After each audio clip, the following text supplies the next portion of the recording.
Hello everyone guys, आज के इस वीडियो में हम जानेंगे कि प्रेसिडेंट को उनके पद से कैसे हटाया जा सकता है, जिसको हम इम्पीचमेंट कहते हैं, यानी कि महाभियोग। इम्पीचमेंट शब्द ये प्रेसिडेंट के लिए यूज किया जाता है। इसका मतलब होता है कि उनको उनके पद से हटाना। तो सबसे पहले कुछ कारण जानते हैं कि कौन से कारण है, क्या रीजन हो सकते हैं कि प्रेसिडेंट को उनके पद से हटाया जा सकता है। सबसे पहला कारण हो सकता है विदेशी राष्ट्र। मान के चलिए कि हमारे प्रेसिडेंट के किसी दूसरे देश के साथ बहुत अच्छे रिलेशंस हो गए हैं। मान लो शेख हसीना जी के साथ में बहुत अच्छे रिलेशंस हो गए, अब बहुत ज़्यादा मीटिंग्स हो रही हैं और तो और हमारे देश में जो काम हो रहे हैं वो हसीना जी के कहने पे हो रहे हैं, क्योंकि दोस्ती बहुत अच्छी है। अब हसीना जी जो हमारे प्रेसिडेंट को बोल रही हैं वो यहाँ पे हो रहा है, तो मिनिस्ट्री ऑफ काउंसिल ये सब चीज़ें देखेगी तो वो क्या कर सकती है, उनके खिलाफ इम्पीचमेंट के लिए प्रस्ताव पारित कर सकती है। दूसरा कारण क्या हो सकता है? दूसरा कारण हो सकता है संविधान परिक्रमण। ठीक है, यानी कि कॉन्स्टिट्यूशन ओवरलैप।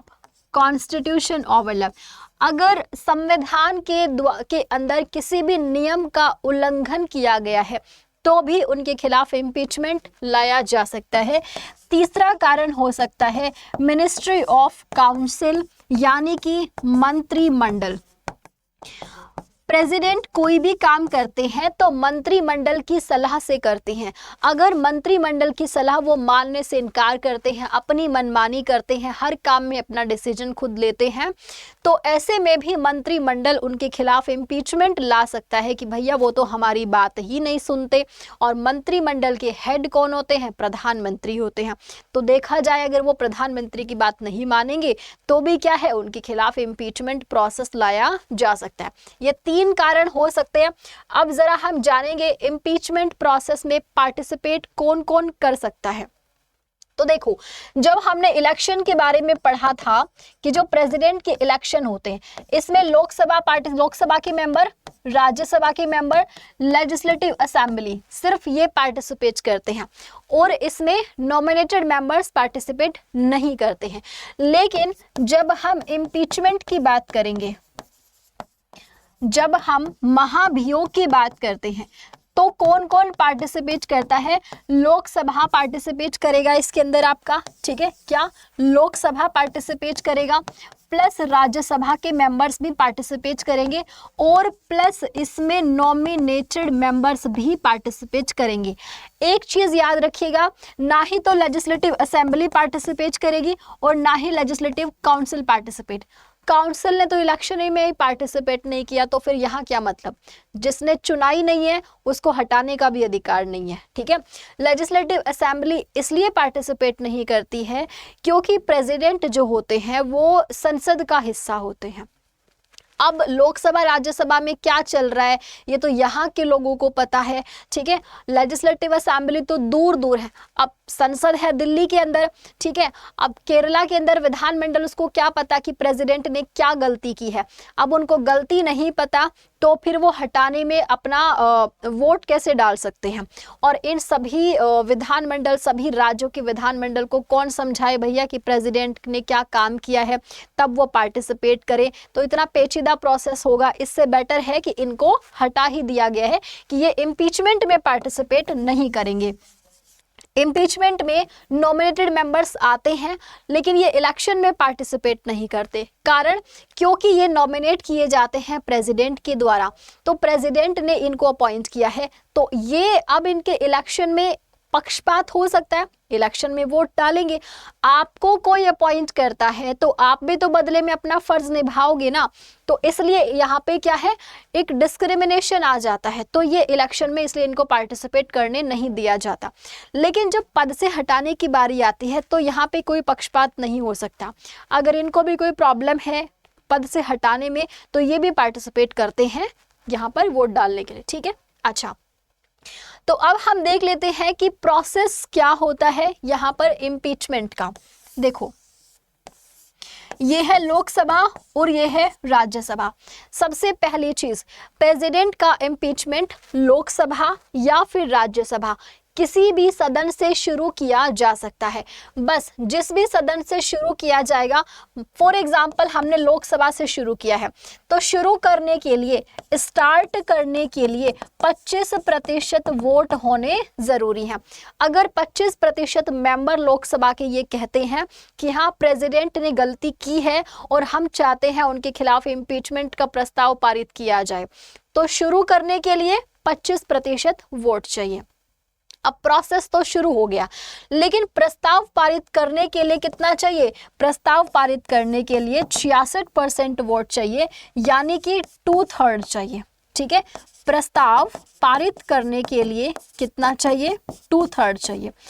अगर लोकसभा से प्रस्ताव पारित हो जाता है, अब यहाँ पे हो गया 66% लोगों ने प्रेसिडेंट के खिलाफ प्रस्ताव पारित कर दिया कि भैया इन्होंने गलती की है, हम चाहते हैं इनको इनके पद से हटा दिया जाए। यहाँ पर प्रेसिडेंट को इम्पीचमेंट लगा दिया, उनको पता भी नहीं है और कि उनके खिलाफ लोकसभा में क्या चल रहा है। अब ये जो प्रस्ताव पारित हुआ है ये जाएगा कहाँ? राज्यसभा में। लेकिन बीच में 15 डेज का नोटिस अब दिया जाएगा प्रेसिडेंट को। अब इनको 15 दिन का नोटिस दिया जाएगा कि भाई आपके खिलाफ लोकसभा में प्रस्ताव पारित हो चुका है, आपकी कुर्सी लोकसभा से तो गई, अब आप राज्यसभा में जाइए। अब राज्यसभा में इनको सफाई पेश करने के लिए कहा जाता है, यानी कि प्रेसिडेंट को अपनी सफाई में कुछ कहने के लिए कौन से सदन में मिलता है मौका? तो दूसरे सदन में मिलता है। दूसरा यानी जहां से इम्पीचमेंट शुरू हुआ है उससे दूसरा। अगर लोकसभा से शुरू हुआ तो यहाँ मौका मिलेगा, राज्यसभा से शुरू हुआ है तो यहाँ मौका मिलेगा। ठीक है, तो यहाँ पर 15 दिन को टाइम मिल गया। 15 दिन में इन्होंने सोच लिया कि क्या कहानी बनानी है या सच है, जो भी झूठ है। ठीक है, इन्होंने अपनी कहानी बना ली, यहाँ पर इनको लाया गया। अब एक चीज ध्यान रखिएगा, शुरू सिर्फ यहाँ होगा एक सदन में, दूसरे सदन में प्रस्ताव शुरू नहीं सीधा पारित होगा 66% से। यहाँ पर भी कितना चाहिए? 66% लोगों ने प्रस्ताव पारित कर दिया, दोनों से हो गया, तो प्रेसिडेंट को उनके पद से हटा दिया जाएगा। लेकिन अब होता क्या है, प्रेसिडेंट को सफाई के लिए जब बुलाया जाता है, बताइए कि आप अपनी सफाई में क्या कहना चाहते हैं। तो अगर मान लो प्रेसिडेंट ने कोई कारण बता दिया कि भाई हम तो शेख हसीना जी से इसलिए ज़्यादा मिलते हैं, तो जैसा कि आप लोग जानते ही हैं चाइना आजकल वहाँ पे कुछ ज़्यादा डेवलपमेंट कर रहा है, तो वहाँ के डेवलपमेंट करके वो वहाँ पर अगर उसने कोई पोर्ट बना लिया है मान लो, तो उसके ज़रिए वो इंडिया पे नज़र रख सकता है। तो हम हसीना जैसे दोस्ती बढ़ा रहे हैं ताकि वो चाइना के साथ ये एग्रीमेंट साइन ना करे, क्योंकि इससे हमारे देश की सुरक्षा को खतरा हो सकता है। तो राज्यसभा वालों को बात सही लगेगी कि भैया बात तो सही कह रहे हैं, दोस्ती हमारे फायदे के लिए हो रही है क्योंकि हमारे देश की सुरक्षा को खतरा हो सकता है। अच्छा, तो अब यहाँ पे प्रेसिडेंट को यानी कि गलत नहीं ठहराया जाएगा। तो अब ये 60% वोट नहीं मिलेंगे प्रेसिडेंट को, अगर 50 भी मिले 60 भी मिले तो भी प्रस्ताव पारित यहाँ पे नहीं हुआ। एक सदन से प्रस्ताव पारित हो गया, दूसरे में नहीं हुआ, तो क्या प्रेसिडेंट अपने पद पर नहीं रहेंगे?